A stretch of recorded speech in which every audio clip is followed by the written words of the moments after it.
সম্মানিত খামারি ভাই বোনেরা, আসসালামু আলাইকুম। আমার পেজের পক্ষ থেকে সবাইকে শুভেচ্ছা অভিনন্দন।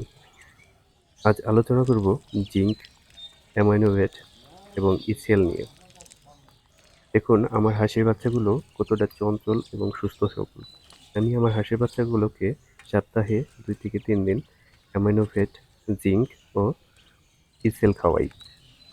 এতে করে আমার হাঁসের বাচ্চাগুলোর রোগ প্রতিরোধ ক্ষমতা বৃদ্ধি করে এবং শারীরিক বৃদ্ধি করে ও লোমগুলো দ্রুত গজানোর বৃদ্ধি করবে। তাই আপনার হাঁসের এবং মুরগির বাচ্চাগুলোকে সুস্থতা নিশ্চিত করার জন্য আপনারা নিয়মিত ইসেল, অ্যামাইনোভেট ও জিঙ্ক খাওয়াতে পারেন। তাতে করে আপনাদের বাচ্চাগুলো অনেক সুস্থ সবল থাকবে এবং দ্রুত মাংস বৃদ্ধি পাবে এবং অনেক সুস্থ সবল থাকবে।